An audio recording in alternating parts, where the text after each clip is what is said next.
மாமல்லபுரத்தில் தமிழ்நாடு காங்கிரஸ் கமிட்டி மாவட்ட தலைவர்களுக்கான பயிற்சி முகாமின் நிறைவு விழாவில் பங்கேற்க மக்களவை எதிர்க்கட்சித் தலைவர் ராகுல் காந்தி வருகை தந்துள்ளார். இதுகுறித்த கூடுதல் விவரங்களோடு செய்தியாளர் ஜபர்ஷன் இணைப்பில் உள்ளார். அவரிடம் பேசலாம். ஜபர்ஷன், வணக்கம். முழுமையான விவரங்கள் என்ன பதிவு பண்ணலாம்? தமிழக காங்கிரஸ் கமிட்டியில மாவட்ட தலைவர்கள் கடந்த மாதம் நியமிக்கப்பட்டிருந்தார்கள். அவர்களுக்கான சிறப்பு பயிற்சியானது சென்னைக்கு அருகே இருக்கக்கூடிய மகாபலிபுரத்துல நடைபெற்று வருகிறது. 10 நாட்களாக இந்த பயிற்சி முகாமானது நடைபெற்று வருகிறது. இந்த 10வது நாளான இறுதி நாளான இன்று அந்த பயிற்சி முகாம்ல கலந்து கொண்டு பல்வேறு ஆலோசனைகளை வழங்குவதற்காக ராகுல் காந்தி தமிழகம் வருகை தந்திருக்கிறார். இன்று காலை சென்னை விமான நிலையம் வந்தடைந்த அவருக்கு சிறப்பான வரவேற்பு அளிக்கப்பட்டது. அங்கிருந்து கார் மூலமாக மகாபலிபுரத்திற்கு தற்போது வந்தடைந்திருக்கிறார். நேரே உள்ளே செல்லக்கூடிய ராகுல் காந்திக்கு இங்கு இருக்கக்கூடிய மாவட்ட தலைவர்கள் மற்றும் அவர்களுடைய குடும்பத்தினரும் இங்கு வரவழைக்கப்பட்டிருக்கிறார்கள்.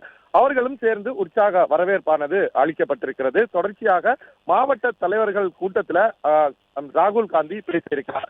1 மணி நேரத்திற்கு மேலாக இந்த கூட்டத்தில் அவர் உரையாற்ற இருப்பதாக ஏற்கனவே தகவல் சொல்லப்பட்டிருந்தது. அதன் அடிப்படையில் வரும் காலங்களில் எவ்வாறு காங்கிரஸ் கட்சியை அடுத்த நிலைக்கு தமிழகத்தில் எடுத்து செல்ல வேண்டும் என்பது தொடர்பாக ஆலோசனைகள் வழங்க இருக்கிறார். அது மட்டுமல்லாமல் வரக்கூடிய உள்ளாட்சி தேர்தலில் மிக முக்கிய பிரதிநிதித்துவம் வழங்க தாவேகா அரசிடமிருந்து பெறப்பட இருப்பதாகவும் அதன் அடிப்படையில் அந்த தேர்தலை களம் காண்பதற்கு எப்படி உங்களை தயார்படுத்திக் கொள்ள வேண்டும் என்பது தொடர்பான ஆலோசனைகளையும் வழங்க உள்ளார்.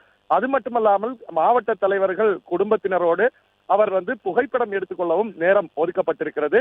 இன்று இந்த கூட்டத்தை முடித்து அவர்களுக்கு ஆலோசனை வழங்கிய பின்னர் அவர்களுடன் குழு புகைப்படம் எடுத்து மத்திய விருந்தையும் அவர்களுடன் சேர்ந்து உணவு அருந்த இருக்கிறார். அதன் தொடர்ச்சியாக மாலை 5 மணிக்கு இங்கிருந்து அவர் டெல்லிக்கு புறப்பட இருக்கிறார். அவர் ஏற்கனவே வந்தது போல இங்கிருந்து கார் மூலமாக சென்னை விமான நிலையத்திற்கு சென்று அங்கிருந்து விமானம் மூலமாக டெல்லிக்கு செல்வதற்கான ஏற்பாடுகள் திட்டமிடப்பட்டிருக்கிறது.